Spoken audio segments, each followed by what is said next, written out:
ఆకాశవాణి ప్రాంతీయ వార్తలు చదువుతున్నది బొక్కసం సరిత. ముందుగా ఈనాటి వార్తల్లోని ముఖ్యాంశాలు. భారత వ్యవసాయ పరిశోధనా సంస్థ రూపొందించిన 109 రకాల వంగడాలను ప్రధానమంత్రి నరేంద్ర మోదీ విడుదల చేశారు. ఆంధ్రప్రదేశ్లో రబీ ధాన్యం విక్రయించిన రైతులకు బకాయిలను పౌర సరఫరాల శాఖ మంత్రి నాదెండ్ల మనోహర్ ఈరోజు విడుదల చేస్తారు.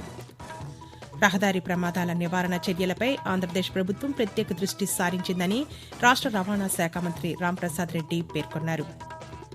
తెలంగాణలో భద్రాద్రి సీతారామ ప్రాజెక్టు ఎత్తిపోతల పథకాన్ని ముఖ్యమంత్రి రేవంత్ రెడ్డి ప్రారంభిస్తారని జలవనరుల శాఖ మంత్రి ఉత్తమ్ కుమార్ రెడ్డి తెలిపారు. అంతర్జాతీయ యువజన దినోత్సవాన్ని ఈరోజు జరుపుకుంటున్నాం. ఇక వార్తల్లోని వివరాలు. దేశంలో రైతులకు సాధికారత కల్పించేందుకు తమ ప్రభుత్వం కట్టుబడి ఉందని ప్రధానమంత్రి నరేంద్ర మోదీ పేర్కొన్నారు. ఢిల్లీలోని భారత వ్యవసాయ పరిశోధనా సంస్థ రూపొందించిన 109 రకాల వంగడాలను ప్రధానమంత్రి నిన్న విడుదల చేశారు.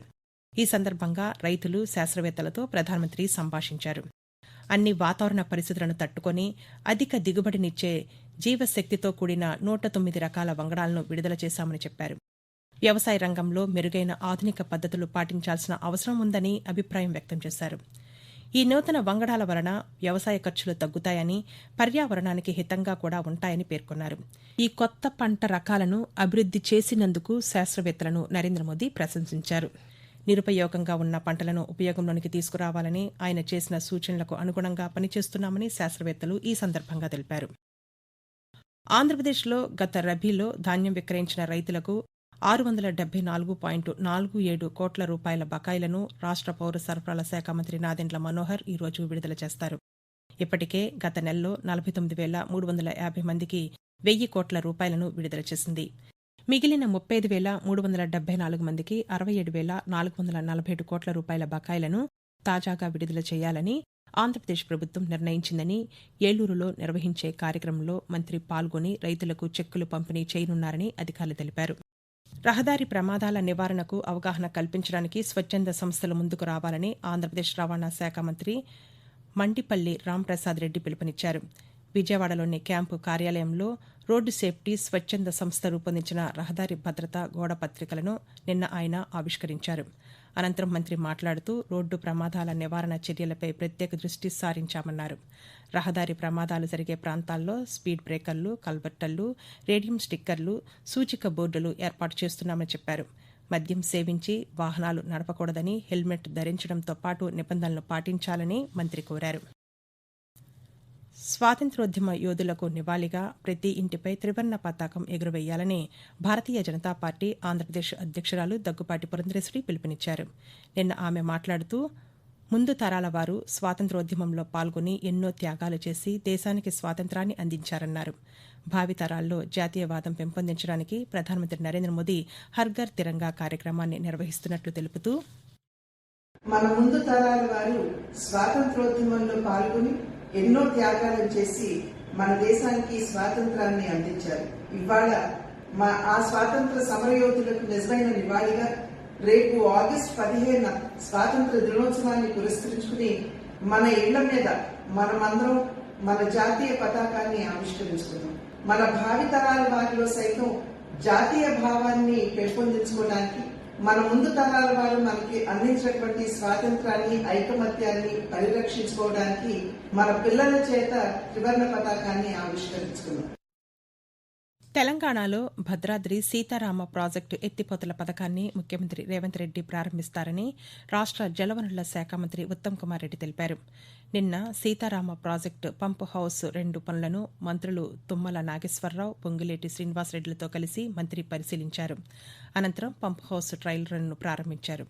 ఈ సందర్భంగా ఉత్తమ్ కుమార్ రెడ్డి మాట్లాడుతూ ఈ నెల 15న 2 లక్షల రూపాయల రుణమాఫీని చేస్తామని తెలిపారు. పంప్ హౌస్ల పరిధిలో సాగునీటి కాలువల పనులను త్వరితగతిన పూర్తి చేయాలని అధికారులకు సూచించారు. ఏటా 6 లక్షల ఎకరాలకు నీరు ఇవ్వనున్నామని చెప్పారు. 2026 ఆగస్టు 15 నాటికి ఆయుకట్టలోని ప్రతి ఎకరానికి నీరందిస్తామని తెలిపారు. ఆకాశవాణి ప్రాంతీయ వార్తలు వింటున్నారు. అంతర్జాతీయ యువజన దినోత్సవాన్ని ఈరోజు జరుపుకుంటున్నాం. ఐక్యరాజ్యసమితి తీర్మానం మేరకు 1999 నుండి ప్రతి ఏటా ఆగస్టు 12వ తేదీన ప్రపంచ యువజన దినోత్సవాన్ని సభ్యదేశాలు నిర్వహిస్తున్నాయి. యువతకు ఉన్నత అవకాశాలు కల్పించి సవాళ్లను, సమస్యలను అధిగమించే రీతిలో వారిని సన్నద్దలను చేసేందుకు వీలుగా పలు కార్యక్రమాలు నిర్వహించడం ఈ యువజన దినోత్సవ ప్రధాన ఉద్దేశం. స్థిరమైన అభివృద్ది దిశగా యువత కోసం డిజిటల్ నైపుణ్యాలు అనే ఇతివృత్తంతో ఈ ఏడాది అంతర్జాతీయ యువజన దినోత్సవాన్ని నిర్వహిస్తున్నారు. తెలంగాణలో అమెజాన్ సంస్థ డేటా కేంద్ర విస్తరణకు పెట్టుబడులు పెట్టనుందని రాష్ట ఐటీ పరిశ్రమల శాఖ మంత్రి శ్రీధర్బాబు తెలిపారు. అమెరికాలో పర్యటిస్తున్న మంత్రి అమెజాన్ కంపెనీ ప్రతినిధి బృందంతో సమావేశమై తెలంగాణలో డేటా సెంటర్ కార్యకలాపాలపై చర్చలు జరిపారు. అనంతరం శ్రీధర్బాబు మాట్లాడుతూ అమెజాన్తో చర్చలు విజయవంతమయ్యాయని ప్రకటించారు. తెలంగాణ ప్రభుత్వం తరపున తగినంత సహకారంతో పాటు ఉత్తమమైన ప్రోత్సాహకాలు అందిస్తామని చెప్పారు. రాష్ట్రంలో భారీ విస్తరణకు కంపెనీ ముందుకు వస్తోందని, హైదరాబాద్లో తమ క్లౌడ్ సదుపాయాలను మరింత విస్తరించే అవకాశాలపై సానుకూలత వ్యక్తం చేశారని తెలిపారు. తిరుమల తిరుపతి దేవస్థానానికి సంబంధించి తెలంగాణ ప్రజా ప్రతినిధులు భక్తులకు ఇచ్చే సిఫార్సు లేఖలతో తిరుమల వసతి, స్వామివారి దర్శనానికి అనుమతించాలని తెలంగాణ శాసనసభాపతి జి ప్రసాద్ కుమార్ ఆంధ్రప్రదేశ్ ముఖ్యమంత్రి నారా చంద్రబాబు నాయుడును కోరారు.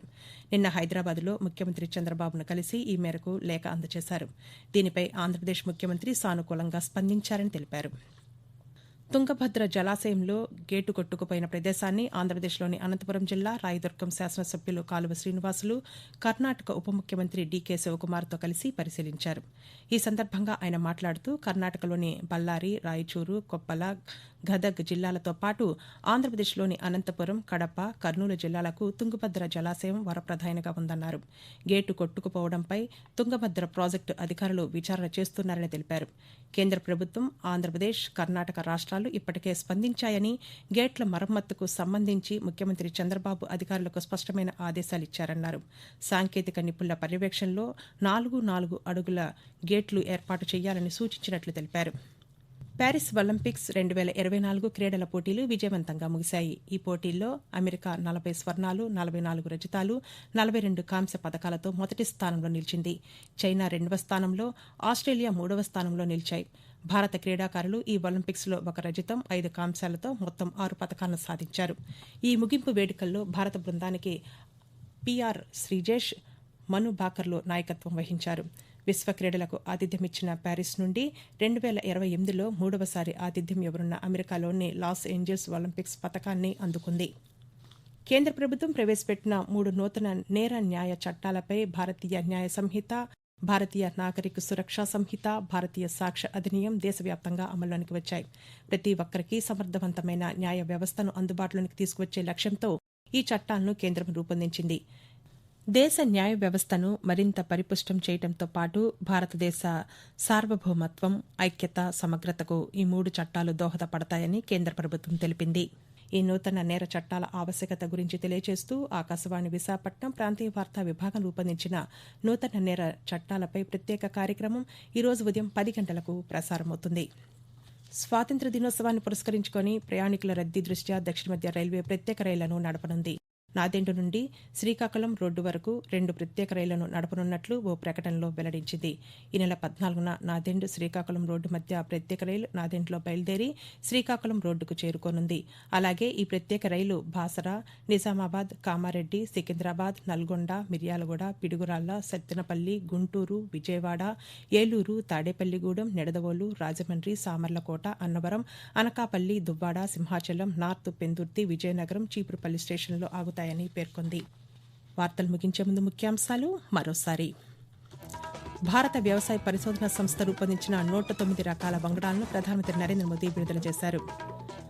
ఆంధ్రప్రదేశ్లో రబీ ధాన్యం విక్రయించిన రైతులకు బకాయిలను పౌర సరఫరాల శాఖ మంత్రి నాదెండ్ల మనోహర్ ఈరోజు విడుదల చేస్తారు.